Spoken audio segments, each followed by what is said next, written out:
Welcome to Digital Detectives, reports from the battlefront. We'll discuss computer forensics, electronic discovery, and information security issues and what's really happening in the trenches. Not theory, but practical information that you can use in your law practice.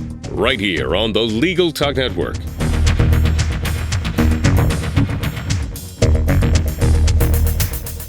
Welcome to the 71st edition of Digital Detectives. We're glad to have you with us. I'm Sharon Nelson, president of Sensei Enterprises. We'd like to start out by thanking our sponsor, SiteLock, the global leader in website security solutions. You can learn more at sitelock.com/legal/digital detectives. We'd also like to thank our sponsor, PI Now. If you need a private investigator you can trust, visit pinow.com to learn more. I'm John Simek, Vice President of Sensei Enterprises. Today on Digital Detectives, our topic is the three hottest topics at the Electronic Frontier Foundation: encryption, NSA spying, and the Lens case. We're delighted to welcome as today's guest, Cindy Cohn, who is the Executive Director of the Electronic Frontier Foundation. From 2000 to 2015, she served as EFF's legal director as well as its general counsel. Ms. Cohn first became involved with EFF in 1993 when EFF asked her to serve as the outside lead attorney in Bernstein versus Department of Justice, the successful First Amendment challenge to the U.S. export restrictions on cryptography. Thanks for joining us today, Cindy. Thank you. Well, Cindy, some of our listeners will know a lot about the Electronic Frontier Foundation, but as we learned at lunch today with somebody who's pretty sophisticated, a lot of people don't know a lot about the EFF.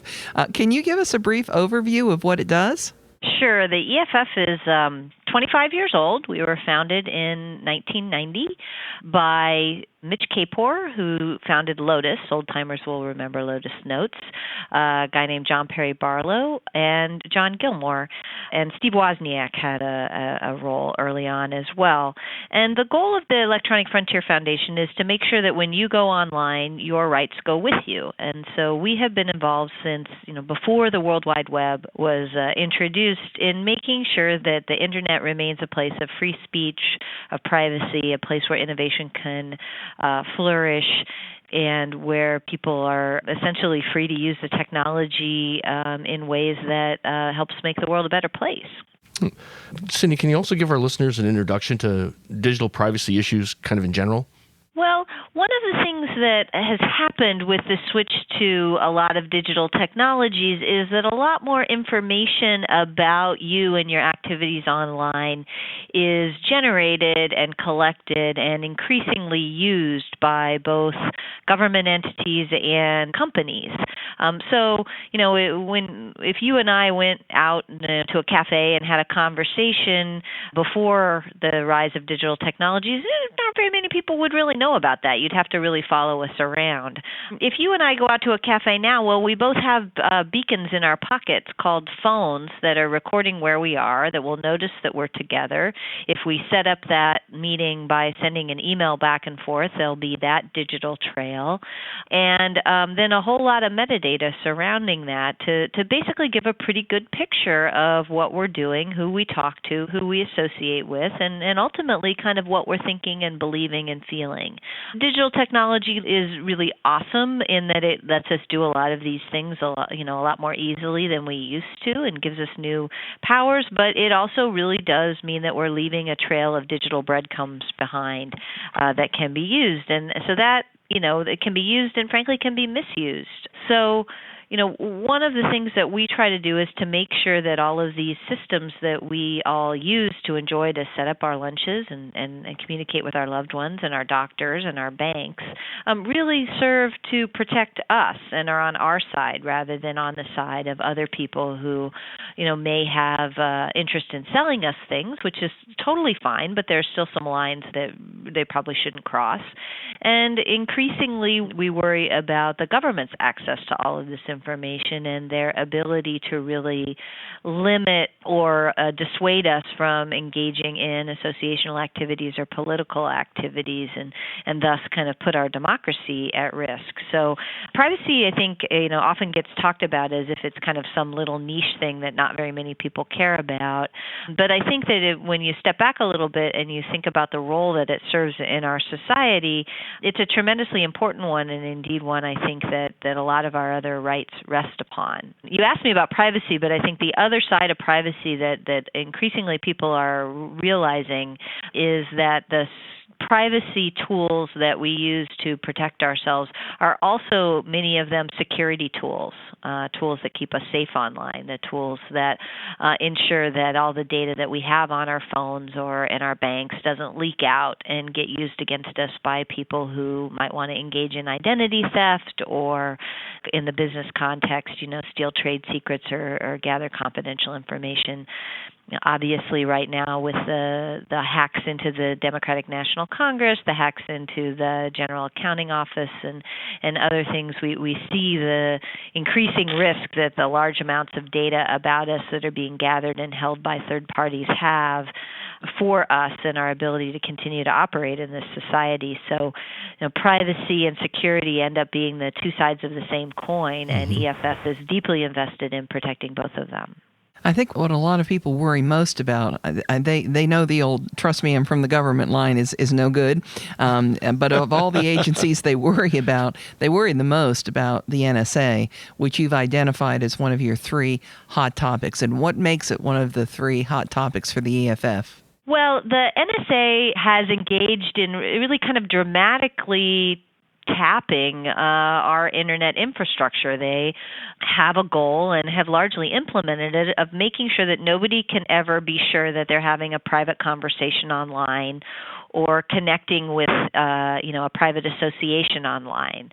So because the scale that they are operating at is so huge and their goals are so obviously to try to stamp out the promise of privacy that technology can give us, not with bad intent. And I really don't, obviously there are, there may be good people, there may be bad people at the NSA at any particular time, but overall they have an admirable goal, and I do believe that most people who work at the NSA are trying hard to keep us safe. But we have to draw, as a society that wants to be self-governing, we have to draw reasonable limits on their power, just like we draw reasonable limits on the power of the police, say, to detain people, or the power of the government to say, what words you can say and what words you can't say. We need to have those same kinds of limits on the NSA's ability to have access to basically all the information that flows over the digital networks. And so I think that they're a priority for EFF because the scale that they're operating on is so huge and so breathtaking and frankly so troubling for both Americans and people around the world. The more that people have learned about the extent of the NSA's activities, the more there have been calls to try to rein them in, calls that were successful last spring when we were able to rein in one of the NSA's programs, the telephone records programs, pretty significantly, not as far as I'd like to go, but pretty significantly.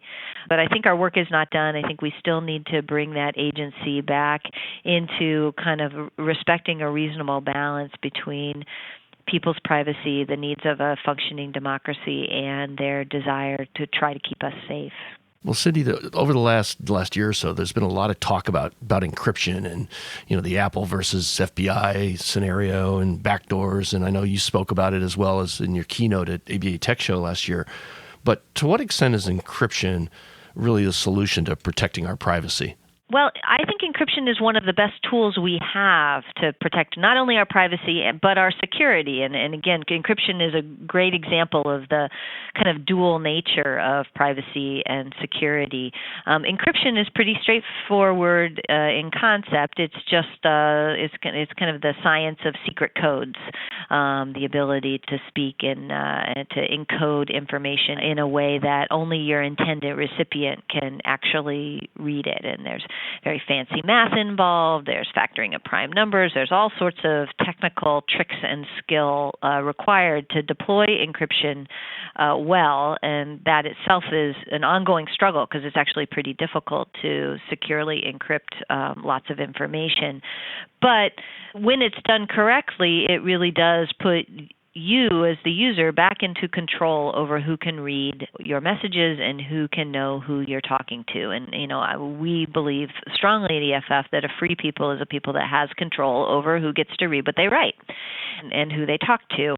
But the fight over whether people are going to have access to strong encryption is one of the earliest fights of the Internet. And in fact, there was a pretty big battle in the 1990s that I was deeply involved in a case called Bernstein versus Department of Justice, where we were able to get the government's regulations on the export of encryption technology thrown out as unconstitutional and a violation of the First Amendment free speech part of the Constitution.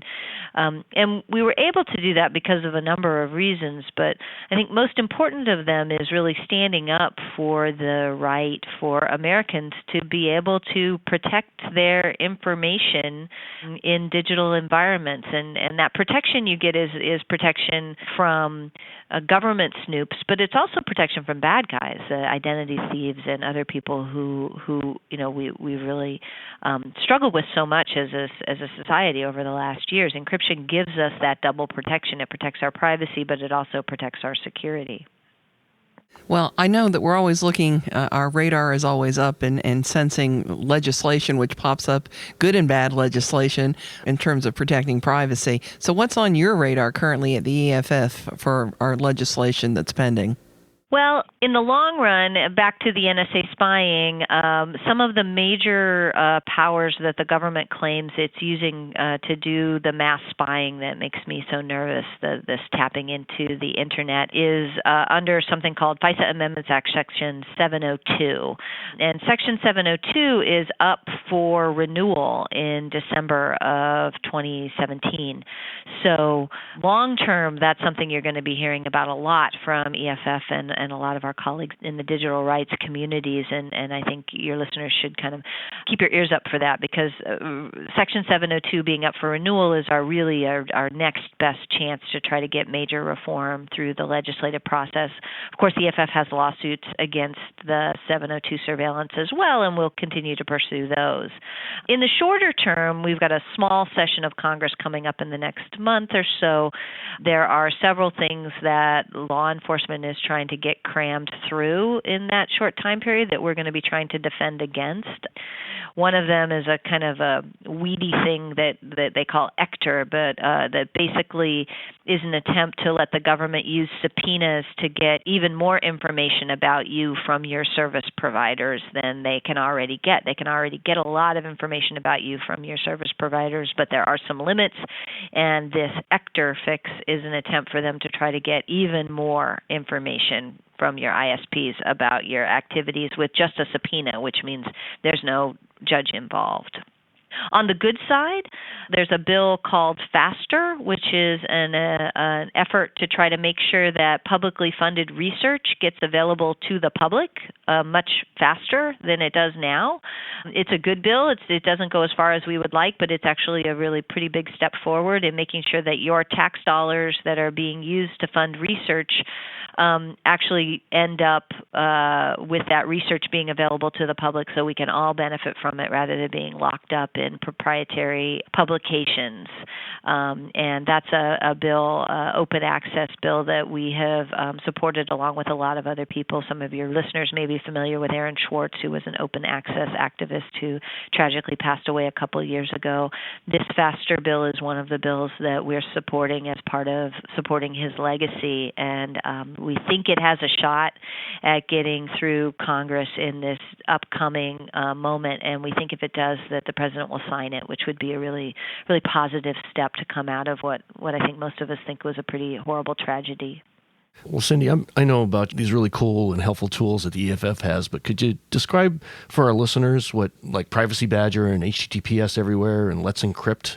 Yeah, sure. At EFF, we have three tools that we use to try to make positive change in the world. We use law, and we bring lawsuits and do things like that. We use activism, where we're educating people and talking about these issues. But the third one is technology. Sometimes the right thing to do to try to make the world a better place is to just build a tool that people can use to do that, or at least that points the way. And we have three of them right now that we're very, very proud of. The first one is called Privacy Badger. Badger. This is really aimed at consumers who are nervous about the breadcrumbs that they leave behind as they travel around the internet, being gathered up by all sorts of companies, some scrupulous and some not, and being turned into profiles about them. Privacy Badger is a plugin for Firefox and Chrome that blocks third-party cookies that are placed by websites you visit when you go around the internet, and gives you the power to say no to the tracking that happens with them. It's really dead easy to use. It's the kind of thing that I have installed for very non-technical family members who need help, and they can use it really easily. It's got, green and red sliders that you can use to try to allow a website that you want to collect information about you to collect it, and slide it to red if you don't want them to.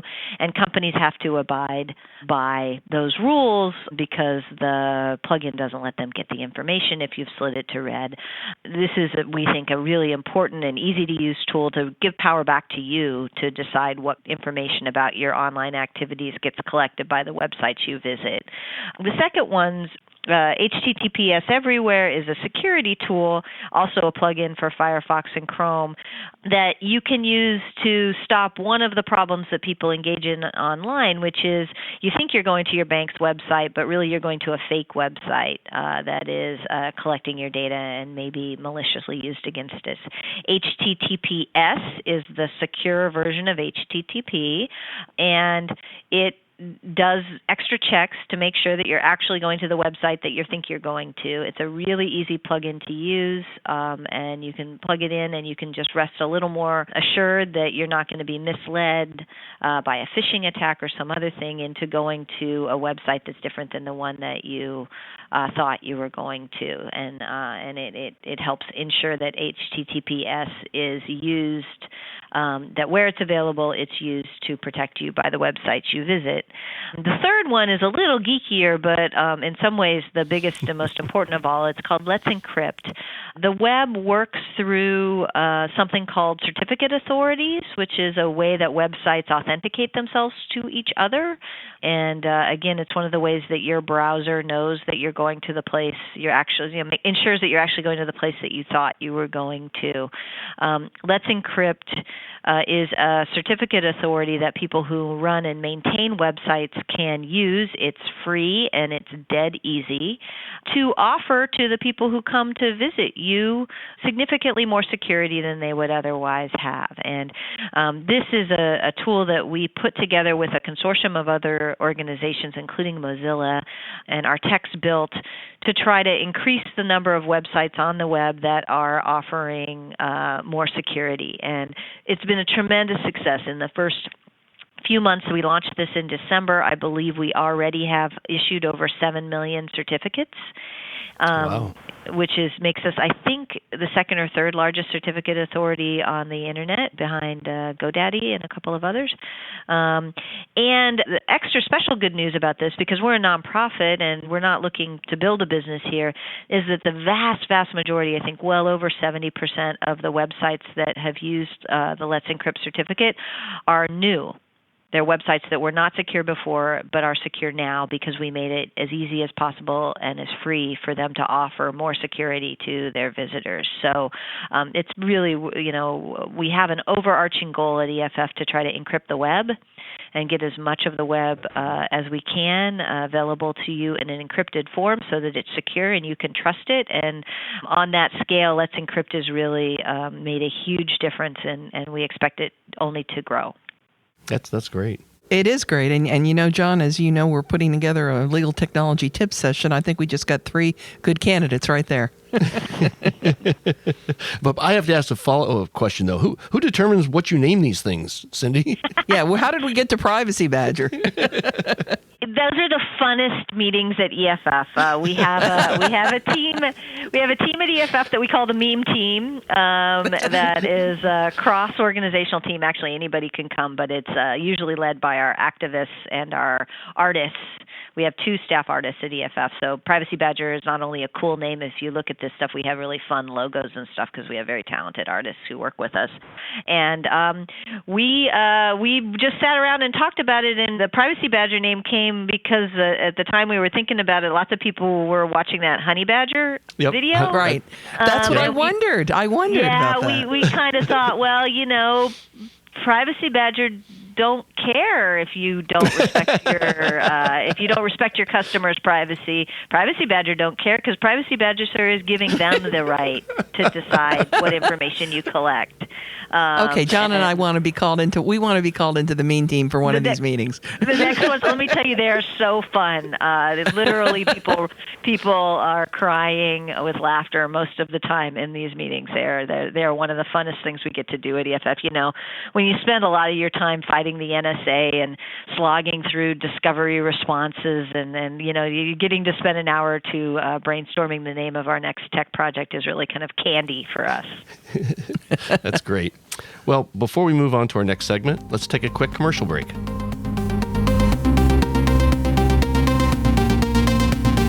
At least 80 of the 100 biggest law firms in the country have been hacked since 2011. Protect your firm and your clients from cyber attacks with SiteLock. Their industry-leading cloud-based suite of website security solutions includes website scanning, web application firewall, including DDoS mitigation, and 24/7, 365 US-based customer support. Give your firm and your clients peace of mind knowing their information is secure. Learn more at sitelock.com/legal/digital detectives.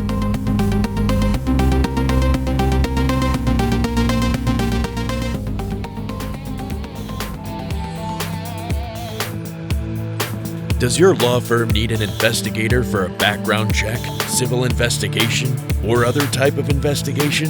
PINow.com is a one-of-a-kind resource for locating investigators anywhere in the U.S. and worldwide. The professionals listed on PI Now understand the legal constraints of an investigation, are up to date on the latest technology, and have extensive experience in many types of investigation, including workers' compensation and surveillance. Find a pre-screened private investigator today. Visit www.pinow.com.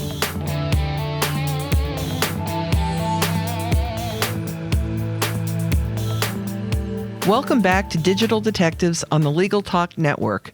Today our topic is the 3 hottest topics at the Electronic Frontier Foundation: encryption, NSA spying, and the Lens case. Our guest is Cindy Cohn, who is the Executive Director of the Electronic Frontier Foundation. Cindy, a lot of people have heard of Tor, and they think about it mostly in relation to the dark web and crime, but it really is a privacy tool for many folks. Can you explain just briefly what Tor is and how it works to preserve privacy? Yeah, absolutely. Tor, I have just proudly joined the board of directors of Tor because I think it's such an important tool, especially for dissidents and human rights activists around the world. What Tor does is when you go to visit a website, ordinarily you have something called an Internet Protocol address or an IP address that gets recorded by that website that can be used to track back to you. So if you need to access information that you don't want to have tracked back to you, Tor is a really awesome and easy to use tool that hides basically where you're coming from. It's a kind of a complicated protocol where your request is bounced through a bunch of different computers, and then the computer the website that you're visiting doesn't know your actual computer that you're coming from. It knows one of those intermediary ones. And this has been used literally to save lives around the world. Chinese democracy activists who need to either access information or get information out of a very dangerous situation have been known to use Tor to try to do this. There's activists all around the world who literally rely on this technology to save their lives, because if their local law enforcement or local bad guys knew that they were the ones who were sneaking this information out of a dangerous situation, their lives would be at risk. And EFF has worked with activists in Mexico, in the Middle East, in South America, in Central America, really all around the world, in Asia, to try to make sure that these activists have these kinds of tools to protect themselves. It's also a good tool for ordinary people to use if you don't want to be tracked. If you're just not interested, if you're a child or you have a child and you don't want your child to be tracked by the websites they visit and a profile being made to them. It's we hear from moms actually quite a bit that they're not at all comfortable that so many of these commercial websites are developing profiles about their children when their children go online. That they'll use something like Tor to help keep their kids from becoming profiled by web trackers. Well, Cindy, can you tell our listeners if there are any privacy resources that they can read up on? Sure. On the kind of range of things that people who need, kind of serious protection for their privacy, the human rights activists and political activists that I talked about earlier, Tor, of course, is one of them. There's a bunch of them. EFF has a set of materials called the Surveillance Self-Defense Manual available on our website that is a really useful tool for people to walk through kind of what their needs are for security and privacy and what tools are available for them that may assist them. And it's really aimed at helping people there's something that security people call threat modeling, which is a term for basically figuring out what your needs are for security and privacy and making sure that you have the right tools, because there's a range of things available. And security self-defense is a good way for people to begin to kind of try to access this information and make smart decisions for themselves. There's a group called Tactical Tech that does a similar kind of tool. There's other tools available, but ours and Tactical Tech are two that we think are we don't have any. We're not trying to sell anybody anything. We're nonpartisan and we call them as we see them, and so we don't have any secondary agenda. And again, our friends at Tactical Tech don't either. So there's a good place to look. Some of the privacy tools that we see people use a lot are Tor for texting and phone security. There's one called Signal that's easy to use, easy to download, open source, and available. For conference calls, there's something called Jitsi, which is kind of a Skype-like thing, but also, again, provides much more privacy and privacy protection than some of the commercial products that are available out there. There are others as well, and again, they're referenced in SSD, but for lawyers especially, something like Signal, something like Jitsi, and something like PGP or GPG. PGP is the commercial version. GPG is the non-commercial non-commercial version. For email security is a nice little suite of tools that can help people. And then for chat, there's something called for Mac, it's called Adium. And for Windows, it's called Pigeon, which is also kind of a nice chat app that is secure. So there's a range of things that are available for lawyers when you're talking to your clients, especially if they're sharing sensitive things. These tools are available, and they're increasingly easy to use. And it used to be something that I didn't lightly recommend to kind of lawyers who weren't tech lawyers to try to use. Now, I think that these kind of tools are, if it's important enough to your clients to really, to need real security, those tools are available and much easier to use than they used to be. Well, let's take us to the Lens case, which I suspect many people have never heard of and have no understanding of its implications. Tell us a little about that, please. Sure. The Lens case is, we represent Stephanie Lenz, who is a mom who took a video of her kid dancing in the kitchen to the Prince song Let's Go Crazy and posted it on YouTube so that her family could see her adorable toddler. And it was taken down by Universal Music on a claim that it violated copyright law. And we took on Stephanie's case because we think it shouldn't violate copyright law to publish a 20-second video of your kid dancing in the kitchen, no matter what's playing in the background.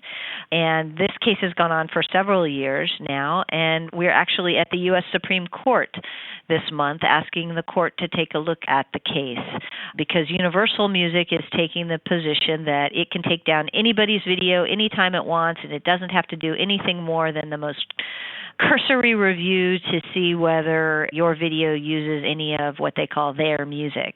We think that Universal and other rights holders have to do a real analysis of whether what you're doing is infringing or whether it's a fair use or not, and that if they don't do that and they take your speech down, they should be held responsible for that. And that's the center of the fight.